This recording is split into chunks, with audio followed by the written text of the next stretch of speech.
Good morning, नमस्कार। आज की सुबह थोड़ी हल्की फहमी लेकर आया है। कल रात विदेशी बाजार ने अपनी चुनी हुई राह बदली और उसका असर आज हमारे बाजार में के माहौल पर दिख सकता है। ओपनिंग बेल रेडियो पर आज हम इस पॉजिटिव ग्लोबल टर्न अराउंड को समझेंगे, डोमेस्टिक कंसोलिडेशन को देखेंगे और कॉरपोरेट एक्टिविटी की कुछ इंटरेस्टिंग खबरों पर बात करेंगे। मैं हूं आपका होस्ट। आज का मकसद है वोलेटिलिटी के इस दौर में क्लैरिटी से बात करना। याद रहे, ये सिर्फ जानकारी और शिक्षा का प्रोग्राम है। कोई भी स्टॉक सेक्टर या स्ट्रेटजी की सलाह नहीं दी जा रही। आपके निवेश निर्णय आपके स्वयं के अनुसंधान पर आधारित होने चाहिए। चलिए शुरुआत करते हैं कल की उस पॉजिटिव ग्लोबल हवा से जो आने वाले दिन के लिए उम्मीद जगा सकती है।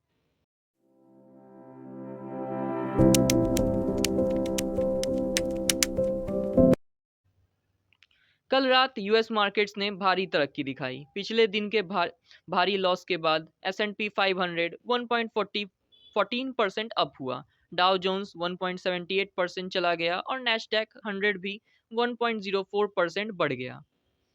यूरोप ने भी यही पॉजिटिव ट्रेंड पकड़ा। जर्मनी का डैक्स 1.07% अप रहा। यूके का FTSE 100 0.47% पॉजिटिव में रहा।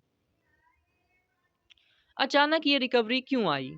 कुछ वजह नजर आती है। पहला, यूएस में स्ट्रॉन्ग जॉब्स डेटा को अब एक पॉजिटिव एंगल से देखा जा रहा है कि इकोनॉमी स्ट्रॉन्ग है, रिसेशन का डर डर नहीं है। दूसरा, कुछ टेक्नोलॉजी स्टॉक्स में बार्गेन हंटिंग शुरू हुई। इन दोनों ने ग्लोबल रिस्क एपेटाइट थोड़ा वापस लाया।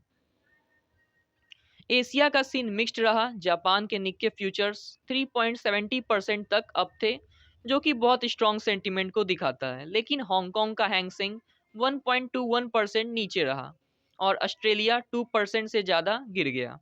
पॉजिटिव ग्लोबल मूड का सीधा असर इंडियन मार्केट्स पर गिफ्ट निफ्टी फ्यूचर्स के थ्रू दिख रहा है, जो आज सुबह 125 पॉइंट्स या 0.49% अप दिख रहे हैं। ग्लोबल रिकवरी के सामने इंडियन इंडाइसेस ने भी मार्जिनल गेन दिखाया। निफ्टी 50 0.20% या 50 पॉइंट्स अप होकर 25,693.70 पर बंद हुआ। सेंसेक्स 0.32% अप रहा। अगर एडवांस डिक्लाइन रेशियो की बात करें तो वो थोड़ा वीक था। निफ्टी में सिर्फ 18 स्टॉक्स अप थे जबकि 32 डाउन थे। मतलब बाइंग सेलेक्टिव थी, ब्रॉड बेस्ड नहीं। Mid cap index Nifty mid cap 100 almost flat रहा। डोमेस्टिक म्यूचुअल फंड का सपोर्ट कंटिन्यू लगा। अगर सेक्टरल परफॉर्मेंस की बात करें तो सेक्टर्स की परफॉर्मेंस ने इंटरेस्टिंग पैटर्न दिखाया। टोबैको सेक्टर 5.39% अप रहा और टायर्स सेक्टर की बात करें तो 3.01% पॉजिटिव में रहा। ये डोमेस्टिक कंजप्शन और ऑटो एंसिलरी स्ट्रेंथ दिखाता है। दूसरी तरफ एजुकेशन सेक्टर 3.40% गिरा और एडिबल ऑयल 1.79% नीचे आया। सेक्टरल रोटेशन जारी है। निफ्टी का टेक्निकल स्ट्रक्चर कंस्ट्रक्टिव ही है। MACD इंडिकेटर बुलिश जोन में स्ट्रॉन्ग है। RSI 51.68 पर न्यूट्रल है। एक कॉशन पॉइंट अगर रखा जाए तो स्टोकेस्टिक RSI इंडिकेटर 96.35 पर ओवरबॉट दिखा रहा है, जो शॉर्ट टर्म थकान या कंसोलिडेशन की पॉसिबिलिटी दिखाता है। निफ्टी का प्राइस अब अपने 5 डे और 10 डे सिंपल मूविंग एवरेज से ऊपर है, लेकिन 50 डे SMA से भी नीचे है। ये ध्यान में रखते हुए स्ट्रॉन्ग अपट्रेंड के लिए 50 डे SMA को क्रॉस करना जरूरी होगा। अब हम लेते हैं छोटा सा एक इंस्ट्रूमेंटल ब्रेक। तब तक आप सुनते रहिए मार्केट अपडेट्स और बने रहिए ओपनिंग बेल रेडियो के साथ।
तो आइए फिर से हम आते हैं मार्केट अपडेट्स पर।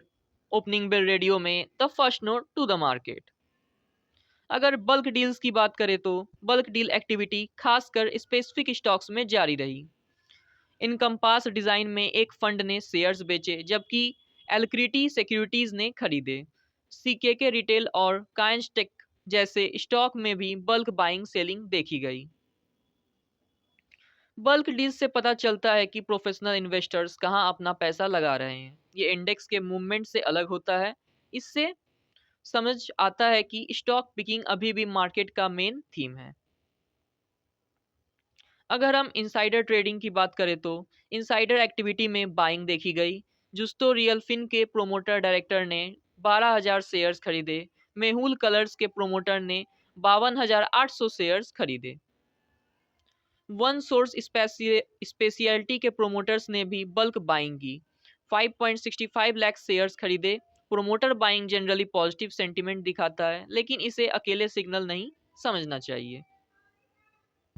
कल हमने प्रोमोटर गिफ्ट ट्रांजैक्शंस के बारे में बात की थी। आज वापस से याद दिला दें, प्रोमोटर ग्रुप के अंदर gift transactions generally ownership restructuring या ई स्टेट प्लानिंग के लिए होते हैं।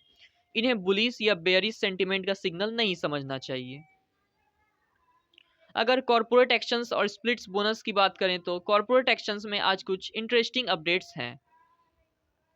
स्टॉक स्प्लिट्स की बात करें तो Dhariwal corp, Groww silver ETF, Groww gold ETF और ओमेगा इंटरैक्टिव की आज 6 फरवरी स्प्लिट एक्स डेट है। स्प्लिट से शेयर की नॉमिनल वैल्यू कम होती है और लिक्विडिटी बढ़ सकती है। बोनस इशूज डेल्फी वर्ल्ड और एक्सिटा कॉटन की 13 फरवरी को बोनस एक्स डेट है। डिविडेंड्स की बात करें तो कई कंपनी की शेयर्स की डिविडेंड एक्स डेट है, जैसे Amrutanjan health, TCI express, Shriram pistons, power grid container Corp और भारत डायनामिक्स की एक्स डेट है। अब बात करते हैं ग्लोबल न्यूज की।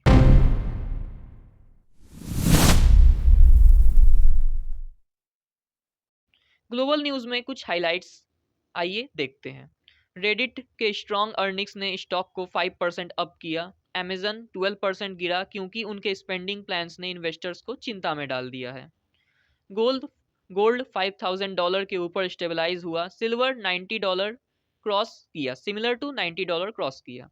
बिटकॉइंस की बात करें तो $69,000 के राउंड वोलेटाइल रहा। ग्लोबल मार्केट अभी अर्निंग सीजन और एआई रिलेटेड स्पेंडिंग का सेंटीमेंट से अच्छा चल रहा है। ये ट्रेंड्स हमारे आईटी और टेक सेक्टर्स को इनडायरेक्टली प्रभावित करते हैं।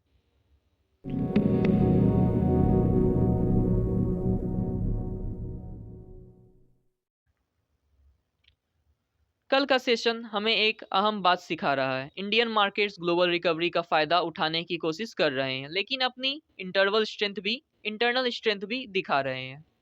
पॉजिटिव ग्लोबल क्यूज के बावजूद हमारा मार्केट ब्रॉडली अप नहीं हुआ, सिर्फ सेलेक्टिव बाइंग हुई। ये इस बात का संकेत है कि डोमेस्टिक इन्वेस्टर्स अभी भी कॉशियस हैं। वो सिर्फ उन्हीं स्टॉक्स में पैसा लगा रहे हैं जिन्हें फंडामेंटल स्ट्रॉन्ग है। इस सेलेक्टिव मार्केट में आप क्या करें? क्वालिटी पर फोकस करें। सिर्फ उन्हीं कंपनीज को देखें जिनके बैलेंस शीट स्ट्रांग है और बिजनेस मॉडल क्लियर है। दूसरा, सेक्टरल रोटेशन देखें। पता करें कि पैसा किस सेक्टर से किस सेक्टर में शिफ्ट हो रहा है। आज टोबैको और टायर्स आगे थे। तीसरा, पेशेंस रखें। मार्केट जब भी कंसोलिडेट करता है उसमें नए अपॉर्चुनिटीज बनते हैं। जल्दबाजी से काम नहीं चलेगा। आने वाले दिन भी स्टॉक स्पेसिफिक रहेगा। 200 कंपनीज के रिजल्ट्स आने वाले हैं जो वॉलेटाइल और अपॉर्चुनिटीज दोनों ला सकते हैं।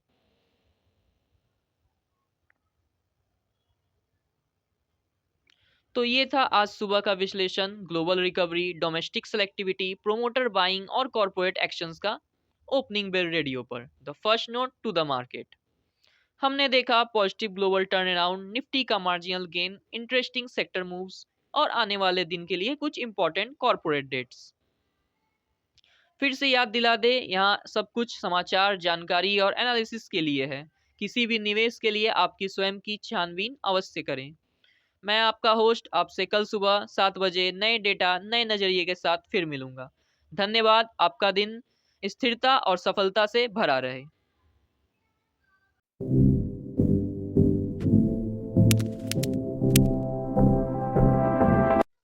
Disclaimer: Investment in securities market are subject to market risks. Please read all related documents carefully before investing.